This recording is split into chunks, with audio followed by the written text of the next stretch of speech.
In my opinion, the cosmological argument is the best argument for God's existence, and I will be explaining why I think so, and why there is no way science can ever prove, or why science can never disprove the existence of God.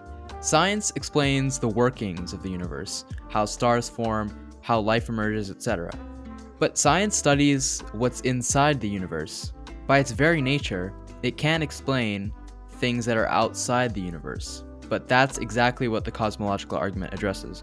Asking science to explain the existence of the universe is like asking a character in a book to explain why the book was written. Imagine a civilization discovers an ancient book. They study it thoroughly. They master grammar, the structure of sentences, everything, right? They become experts at linguistics. But no matter how deep their understanding is, they can never answer one key question. Why does the book exist at all? The universe, according to the cosmological argument, is similar to that book. It has rules and patterns, but those rules can't explain their own existence. Something outside the book must explain why it exists. Al-Ghazali first came up with the cosmological argument, although it was then later revived by the famous Christian apologist William Lane Craig. It states that everything that begins to exist has a cause. The universe began to exist, therefore the universe has a cause. Another form of the cosmological argument is the argument from contingency, developed by Thomas Aquinas and his 5 ways. It distinguishes between contingent things, things that existed but could have failed to exist, like stars, trees, or people, and a necessary being. Aquinas argued that if everything were contingent, then at some point nothing would have existed, because contingent things can fail to exist. But if nothing ever existed, nothing could begin to exist, because, as philosophers put it, from nothing, nothing comes. Therefore, Aquinas concluded that there must be a necessary being, one that cannot fail to exist. This being doesn't rely on anything else for its existence, and it explains itself and serves as the foundation for why anything exists at all. This is what philosophers identify as God. So when we say God, we don't necessarily mean like the Christian God or the God of Islam, right? So God can technically just be any being, or not even being, it can just be a thing that is an uncaused cause, essentially. So without such a cause, we are left with an infinite regress, a chain of explanations that truly never begins. Many have raised objections. Some argue that the universe could simply be eternal, with no beginning, and therefore no need for a cause. Bertrand Russell famously said, "The universe is just there, and that's all." However, modern cosmology, including the Big Bang Theory and the law of entropy, points to a universe that had a beginning. William Lane Craig counters, quote, "The Big Bang represents the origin of the universe from literally nothing. No space, no time, no matter. That demands an explanation," unquote. Another objection suggests that quantum physics allows particles to appear from quote-unquote nothing. But even this nothing is actually a quantum vacuum, a physical system governed by laws. As Craig points out, if something can come into being from nothing, then it becomes inexplicable why anything or everything doesn't just pop into being from nothing. The cosmological argument argues for a cause beyond physical laws, something that explains why anything exists at all. One of the most common objections to this is, if everything needs a cause, then what caused God?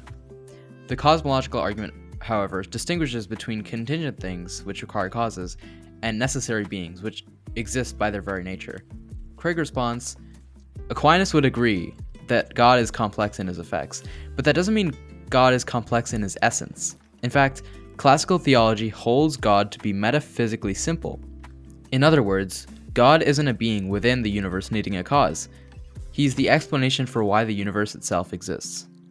In conclusion, science, by its very nature, can only explain things that are inside the universe.